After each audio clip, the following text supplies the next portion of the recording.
Vážení prítomní, dnes nebudem hovoriť ani o národnom programe. Budem sa viacej pýtať vás, seba a celkovú našu verejnosť na zopár otázok. Ako vieme, ja to rád spomínam, aj keď mladší to pozabudnú, že v divadle, ktoré prvé divadelné predstavenie bolo 1866, vznikla iniciatíva o obnovení Matice a tu na tomto mieste sme to 5.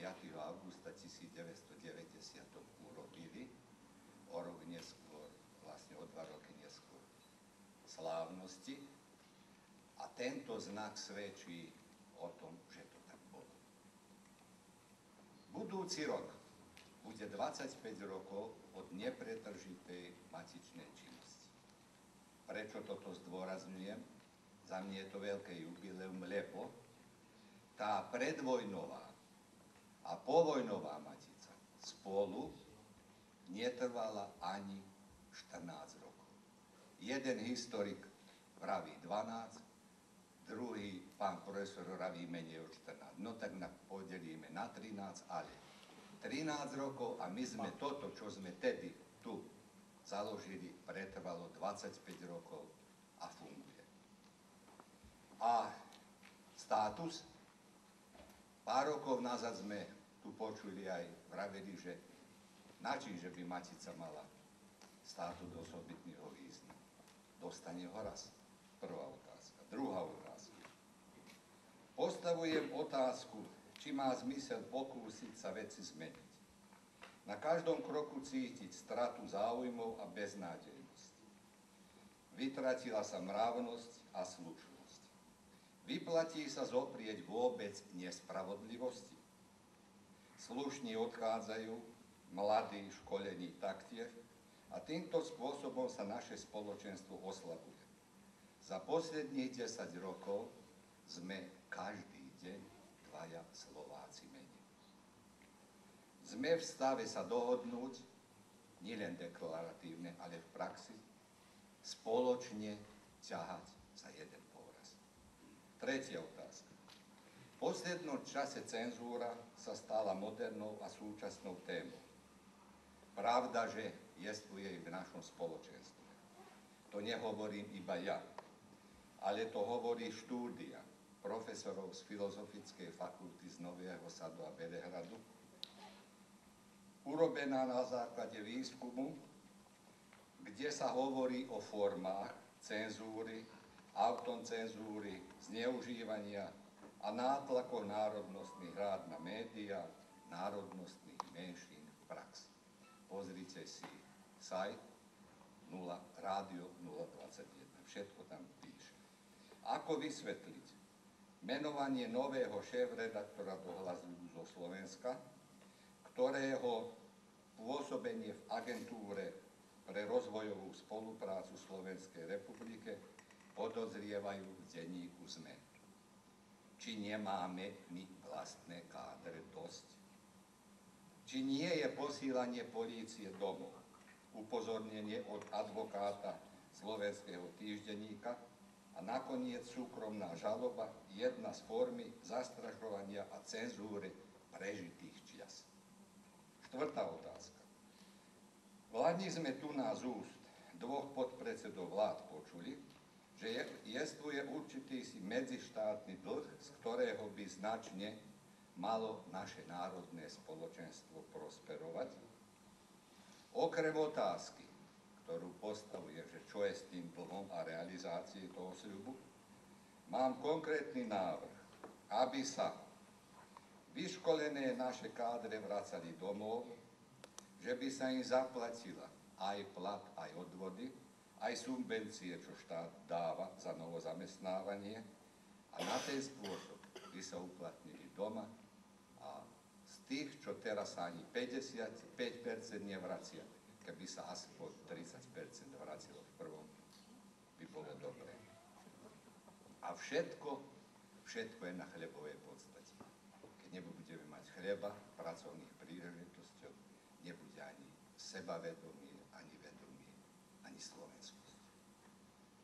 Piatá otázka.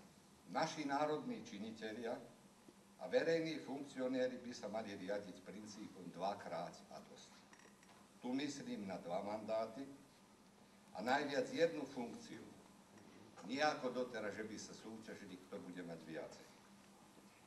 A potom spýtujú sa tí naši verejní činitelia tam, kde sa majú, koľko nás je vo verejnej správe, v ostatných inštitúciách, tam, kde nám patrí ako Slovákom, podľa počtu obyvateľov. Nič nechceme, len to, čo nám patrí. 6. otázka. Pozorne som počúval inauguračný prejav novozvoleného prezidenta Slovenskej republiky, ktorému želám v práci veľa zdaru, zdravia a síl. Ale nepočul som ani jedno jediné slovo o Slovákoch žijúcich v zahraničí. Pravdu povediac, to ma ustarosťuje. Ďalšia vec, čo ma ustarosťuje, je, že aký signál nám sa posíla zo Slovenska, keď najväčší narkodíleri Šáriť, Baki Sadiky a Dragoslav Kosmajac majú slovenské občianstvo. A podľa slov ministra zahraničných vecí za to poriadne zaplatili. V akom postavení sme my, zahraniční Slováci, keď chceme získať štátne občianstvo? Ja slovenský pas nemám. 7. otázka. Už i vrabce na streche čvirikajú, že voľby do národnostných rád budú v októbri. Nastal čas zmien, čas nových ideí a nových tvári. Verím, že existujú ľudia, poctiví a svedomití, a ktorí ešte stále nedostali šancu. Som mienky, že sa nezopakuje scenár z uplynulých volieb, ktoré sprevádzalo veľa, 57, ja som narátal, aj sme sa žalovali, volebných nesprávostí. Z tohto miesta pred pár rokmi sme počuli s nadšením interpretáciu, že sme dostali darček v podobe múzea vojvodinských Slovákov. Projekt skrachoval, minuli sa peniaze do vzduchu, jeden dom pravdepodobne odletel a stratili sa vzácny čas. Kto je za to zodpovedný? Nevedeli sme o zákone o reštitúcii. Viem, že 2 právnici z obecného domu nie sú za to zodpovední, lebo upozorňovali na to. A kto je zodpovedný za ďalší cirkus? Ináč neviem, ako ho nazvať, v procese menovania riaditeľky školy základnej Kysáči. A komu tento cirkus prospeje? 8. otázka. Existujú zákonné normy a predpisy, ktoré hovoria, že každý občan tohto štátu má právo verejne požiadať informácie od verejného významu. A povinnosťou orgánov je, že má doručiť žiadateľovi. Stáva sa, úmyselne sa informácie skrývajú, niektoré po sťažnosti menej významné sa aj zašľú, ale tie najdôležitejšie nedoručením iba vzbudzujú väčšiu nedôveru a pochybnosť.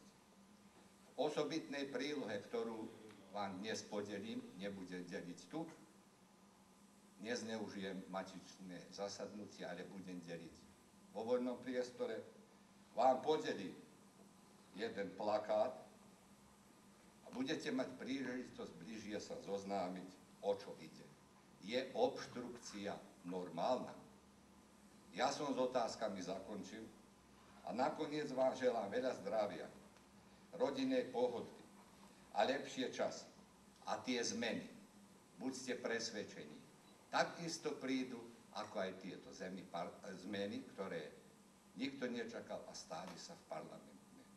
Preto končím tým, čo sme začali na slávnostiach. Stretajme sa, aby sme na seba nezabudli a zabudnutí sa nestratili. Ďakujem za pozornosť.